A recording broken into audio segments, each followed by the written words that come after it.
Yun, isang mapagpalang araw po mga bossing, mga kabeng-beng. Shoutout po Sir JP at kay Sir Jordan Sampang Brothers. Yan, magandang gabi po sa bawat isa mga bossing. Ayan, dumating na po, kinuha natin yung mga SPMC frame type tsaka yung limang 20 pieces po na frame type, limang hindi frame type na hammer type na long top mga lods. Ayan sila mga lods. Yan. Nagngangaw-ngaw mga lods, mga bossing. Ayan. Tapusin nyo yung video mga lods. Babanggitin ko magkano presyo at kung paano umorder. Ayan mga bossing, no. Sasabihin ko pakitapos po yung video. Tatapusin natin. Pag tinapos nyo, malalaman nyo po yung presyo at paano umorder mga bossing. Ayan, magbukas tayo. Check natin kung frame type. Ito frame type to. Sayang yung dyaryo. Magamit sa pambalot ng yargan. Iba natin mga loads.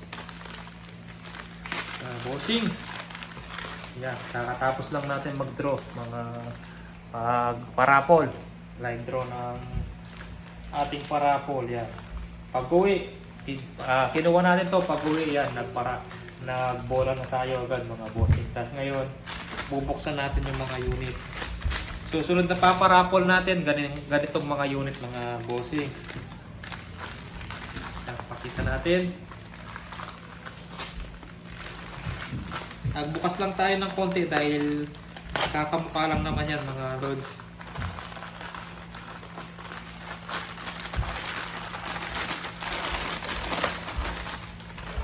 Loads. Ayun. Frame type. Yan. Frame type. One piece receiver. SPMC brand. Yan. Pero yung kahoy, alam nyo naman, yung itsura, SPMC po yan. Iisa lang po yung forma ng kahoy ni SPMC. Yung palmaria, yung pang right lang, at saka yung tornado, pwedeng left and right. Tingnan natin kung ano yung mga available. Or kung puro tornado or palmaria model po yung wood stock niya. Pero yung design ng wood stock, yung kulay itim, magkakaparehas lang po yan mga lods. Basta SPMC, alam na alam mo. Iyon, ito tornado, left and right. SPMC yan, yung design na yan. Yan. Parang yan, kutsilyo. Alam na alam mo, pag ganyan yung design, hindi po manlapat. SPMC brand po yan mga lods. Iyon. Lagay natin yung wood stock sa steel stock.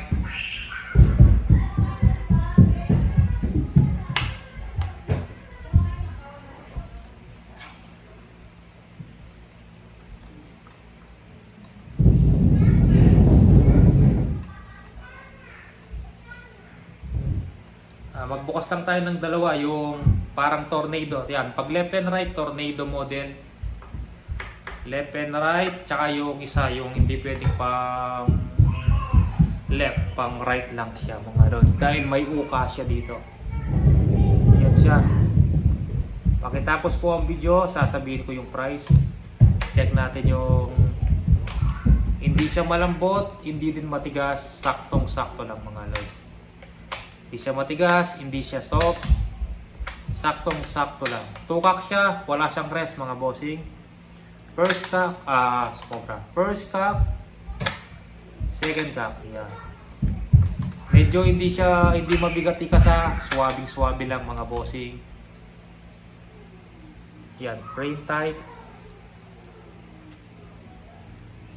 Ito yung lock ng swing, doon tumatama, meron siyang maliit na bakal.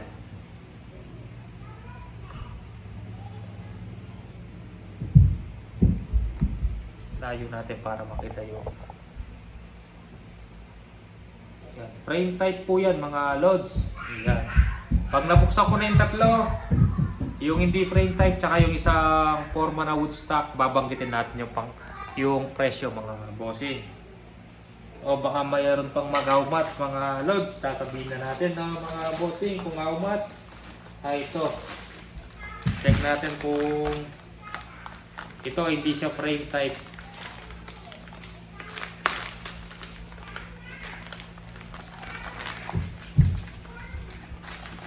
sayang yung dyaryo, huwag natin sirahin. Baka magamit pa natin pambalot ng tinapa. Ayan, bukas kanina may nag-walk-in bago ako umalis eh. Wala akong naibigay na unit, babalik daw siya na bukas. Bukas ng umaga. Sakto, paalis na kami eh. Naabutan niya kami mga bossy. Yan, taga dito din. Sa Makabebe. Paalis ko eh, madikit baryo lang Makabebe. Ito yung hindi frame type yan, mga lods. Yan. Ito yung mga unang gawa ni SPMC, ngayon gumawa siya ng frame type. Yan. Mas mura to mga bossing, pero long tank to mga lods. Yung mga frame type, kumaba lang ng 1 inches sa standard tank.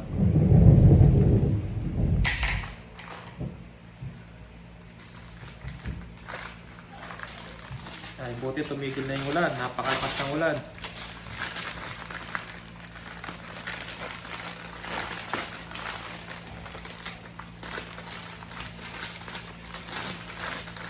Ay, kahit pala hindi na tayo magbukas ng isa pang frame type, ito na, papakita na lang natin yung design ng wood stock mga lods. Ganito din yung isa. Dalawa lang yung wood stock ni SPMC. Yan. Ito yung may uka sa kamay. Parang sa video, parang baliktad. Hindi po ako kaliwete mga bossing. Sa video, pag in-upload ko, parang kaliwete. Kanan po ako. Iyan. Ito pang kanan lang, hindi siya pwedeng pang kaliwete. Pwede din siya pero wala kasing uka sa kabila mga lods eh. Konting-konti lang, hindi kaya sa kabila nakalubog. Iyan. Dito pwede din. Pero mas maganda siyang hawakan dito. Itong yung isa pang left and right. Ganun lang po yung wood stock ni SPMC. Dalawa lang po mga bossing.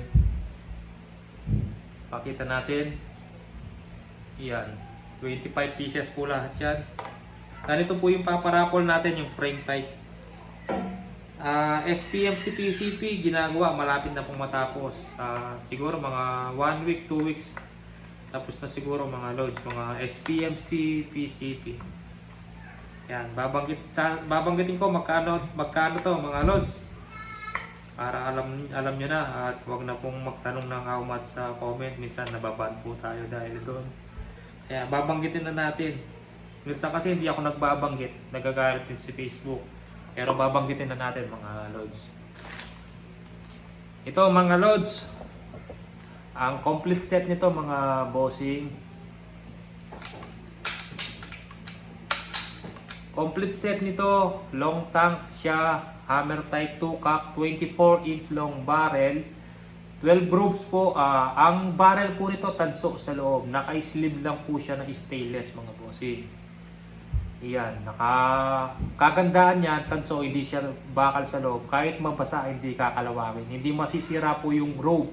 Kahit tiksay mo, pinangisda mo, nabasa yung barrel, hindi po kakalawangin yung loob ng barrel. Yung groove niya hindi masisira. Hindi kagaya ng steel, pag binasa mo, hindi mo lininis.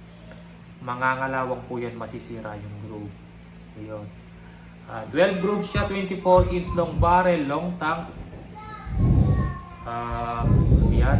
Ang complete set nito mga bossing, isagad ko 18,000. Ano ba kasama sa complete set mga lods? 18,000 kasama na po yung silencer, scope. Yung scope po natin, hindi na po tayo naglalagay ng busnel. Ang nilalagay natin ay BSA, mas malaki po sa busnel na 39x40. Yun po yung kadalasan nilalagay ng mga ibang seller na ordinary busnel. Sa atin, medyo mas malaki at medyo mas quality ito sa busnel. Ang ilalagay natin, BSA po, yung 416x44. Meron po siyang sunshade. Yung pwedeng tanggalin yung sunshade or hindi. Pag nilagay mo yun, mas mahabang tingnan yung scope. Yun po yung kasama, BSA 416x44 na scope. At yung brand na ilalagay natin mga bossing na CO2 tank, na alam ko mas quality sa mga ibang brand, dahil subok ko na mas matibay yung Valiente. Valiente CO2 tank po yung kasama. Wala na tayong ibang kinukuhang brand dahil mas matibay po talaga yung Valiente CO2 tank. Medyo mas mataas lang yung presyo na sa ibang brand. Pero matibay, quality. Yan, Valiente CO2 tank. Tapos may kasama po siyang isang box na bala. Kung anong hiyang sa unit nyo, Astroman yan, Meteor, Silver Strike, Super Zero, pero wala tayong Super Zero mga lods eh. Kung anong iyang sa unit, yun po yung kasamang bala. Isang box po, yung isang box naglalaman po yun ng 100 pieces. Yung CO2 tank, kayang makaubos ng yung tangke na Valiente. Bago maubos yun, pag puno, kaya pong makaubos yun ng 100, isang box na pellet, 100 shots, 100 pellet. Ibig sabihin, pag naka 50 pellet lang yung CO2 tank mo, pinarefill nyo sa lugar nyo, hindi po puno, konting-konti. Lugi ka doon mga bossing. Dapat pag bagong refill yung CO2 tank mo, kayang makaputok ng 100 plus yan. Mauubos nyo yung isang box. Pag naka 60, 50, lugi ka doon. Medyo hindi maganda ang pagkarga nung pinag-refillan mo. Konti yung nilalagay mga boss. Pero pag bago ang tanke, merong laman, hindi lang po ganun karami. Pero meron pong laman yun. Siguro makaka 50 shots ka, 60 pag bago yung CO2 tank. Pero pag pinirefill mo yan, dapat punuin po yan mga 100 plus shots bago maubos. Yan. Tapos meron pong kasamang CO2 fittings. Kahit wag mo na lagyan ng CO2 fittings to mga lods, matigas na yan eh. Hindi na malolos thread to kasi stainless po yan na solid. 304 po yan na solid stainless. Hindi na malolos thread yan. Kahit wag mo nang lagyan ng CO2 fittings. Ang lagyan mo na lang yung tangke mo para iwas lost thread yung dulo ng tangke mo. Pag kasi na lost thread yan mga bossing, pag binili mo yung tangke, pakita natin para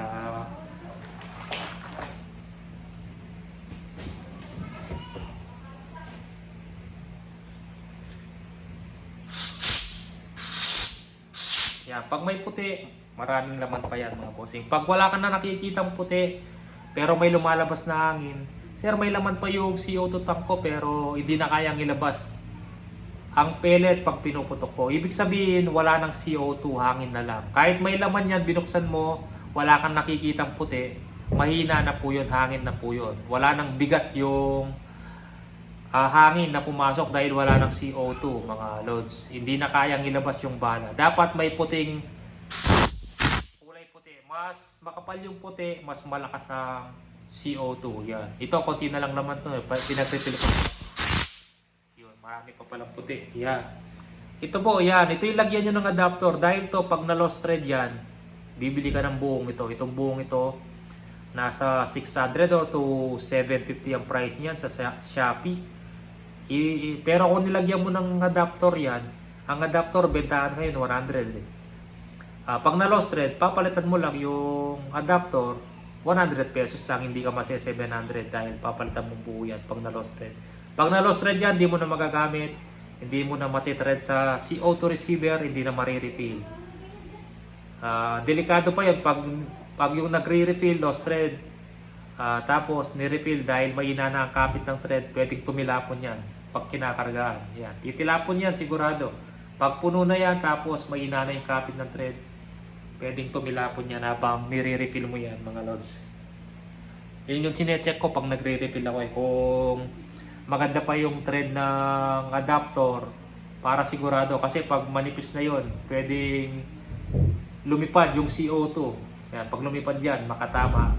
May nangyari na yan, lumipad, tapos walang tinamaan pero umikot yung CO2 nagwawala dahil lumalabas yung CO2 nga dahil nakabukas yun eh, nire-refill. Ito naman mga bossing, ang frame type, ang presyo natin, sasagad ko mga lods. Hindi na tayo free shipping pag payment first. Mas mura na lang ang shipping fee pag payment first. Pag pinadala mo yan ng payment first, ang shipping fee pag pinadala ko ng regular, nasa 500 to 700 siguro pag regular nating pinadala.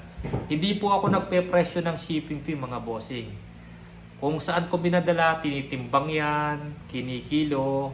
kung gaano kalaki yung box, yung karton. Doon po sila nagbe-base kung magkano yung shipping fee. Ngayon, pag COD, nagbe-base sila sa timbang, sa laki at sa total price. Lumalaki po ang shipping fee pag COD dahil mayroon pong charge.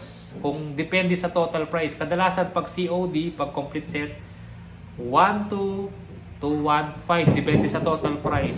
Minsan 1,000, ganyan. Basta 1,000 to 1,500. Nandun po yung price ng shipping fee pag COD. Lalo na pag complete set, mabigat kasama tangke, scope. Kadalasan yan, 1,200. Hindi, ulitin ko, hindi po ako nagpa-price no, mga bossy. Pina-plus ko lang yun sa total price. Kunyari ito, 20,000, complete set. Complete set. Ipa-plus lang po yun ni Flash or JNT kung magkano yung shipping fee. Hindi po ako nagbibigay. Basta yung akin, 20K, ipa-plus lang nila yung shipping fee. Yan. Yan. 20,000 po dito sa frame type complete set mga bossing. Kung unit and silencer nito, bigay ko hanggang 16K. Medyo mataas po ang puunan ng frame type. Medyo mas mataas po. Mas mahal dun sa isang model. Yan. Ito po, hindi siya buo. Hindi po one piece yung receiver. Ito po one piece. Buo siya frame type. Ito magkapatong lang yan na may tornilyo dun sa taas. Yan, may butas mga lods. Ito wala po. Buo po yan. Mas mahirap gawin po to kaya medyo mas mataas. Sa model ng Woodstock, isang ganito yung pwedeng left and right. Ito pang kanan lang. Yan. Paano umorder mga lods? Siyempre, rekta PM or tawag kayo sa number ko. Pwedeng video call. At bigay nyo lang po kung gusto nyo na talagang kumuha. Decidido na kayo. Bigay nyo lang po yung complete name, address, at complete address po mga bossing at number. Yan. Pag nasa akin na yon, itatry natin yung unit, i-check natin yung grouping, isi-zero natin yung scope, tingnan natin kung may singaw yung unit or pag pangit tumama, hindi natin papadala, papalitan natin ng ibang unit. Marami pong stock mga bossing. Basta yung magandang tumama, yun po yung papadala natin. Ngayon, pag na-zero na, okay tumama, yan, ibabox na natin, ipapadala na natin sa inyo. Magbabayad po kayo sa rider, mga bossing, pati shipping fee. 18,000 complete set, 20,000 complete set, COD, pati shipping fee, sa rider po kayo magbabayad. Wala po kayong ilalabas or down payment, wala po kayong ilalabas na shipping fee. Or kung may tiwala kayo, makamura kayo sa shipping fee. Kung magiging 1 to magiging 500 to 6 to 700 na lang pag payment first. Pero kadalasan 5 to 6 ganyan na shipping fee pag payment first. Yan, kung gusto niyo makamura, payment first. Pero kung may duda po kayo, hindi po kayo tiwala sa atin, wala pong problema. Pwede pong COD pati shipping fee. Basta lahat sa rider niyo babayaran kasama shipping fee. Huwag po kayong magbabayad sa GCash mga lods. Wala pong gano'n mga lods. Huwag po kayong magbabayad na walang rider sa harap nyo, na walang unit. Magbabayad lang po kayo pag nasa harap nyo na yung rider, may hawak na parcel, may hawak na unit. Ngayon, pwede kayong mag-request sa rider. Kung papayag po siya, pwede nyong buksan yung unit bago bayaran. Wala pong problema sa atin yan mga bossy. Yan. Ngayon, pag nagka-problema yung unit, mga lods, tuturo ko po kayo, pwedeng video call, kung anong magandang gawin, kung anong solusyon sa trouble ng unit nyo. Yan, ituturo ko po sa inyo, video call tayo. Yan, ituturo ko po. Basta nagka-problema ang unit, video call po kayo, mas maganda. Tumawag po kayo. Minsan, busy, hindi natin nasasagot. Minsan, hawak ng mga bata yung cellphone na open ba. Pero pag hindi ako sumasagot, hindi ako nagre-reply, chat lang kayo ng chat mga boss, yung hanggang makita natin yung PM nyo mga lods. Yan po mga lods, ganun lang mag-order. Tawag kayo sa aking number. Yung Facebook ko, upload ko din sa YouTube. Mandap Sporting Goods po mga lods. Mandap Sporting. Kung anong account name natin sa YouTube, yun din po yung account name natin sa Facebook. Mandap Sporting Goods. Video call muna para makasigurado po kayo na ako po yung kausap ko. Ako po yung kausap nyo, tapos may hawak tayo na unit mga bossing. Yung mga scammer, hindi pumapayag sa video call. Minsan pumapayag sa video call, hindi pinapakita yung muka. walang hawak na unit. Yan. Dapat may hawak yung unit, yung kausap nyo. Tapos magpakita ng mukha mga lods. Yan. Yun, ganun po mga bossing. Baka maubusan kayo. Medyo marami-rami yan. 25 pieces. Yan. Hindi na natin bubuksan dahil na ipakita na natin na magkakamukha lang. Dalawang klase lang ng wood stock. Ito 20 pieces po yung available. Ito 5 pieces lang na long tank. Hindi ko alam kung magkakaroon pa tayo pero may ginagawa pa si SPMC na ganitong model, hindi siya frame type, na standard tank. Yung tanki niya hanggang dito mga bossing. Yan, parapol natin, complete set ganito mga bossing, mga gusto sumali. Ganitong model, complete set, 230 pesos naman po per slot. Yan, mga gusto sumali, rekta PM po, add ko po kayo sa GC. Meron po tayong group chat sa Facebook. Lahat po ng isasalang mga available na slot, makikita nyo po doon mga bossing. Sige po, maraming salamat po sa inyo mga lods.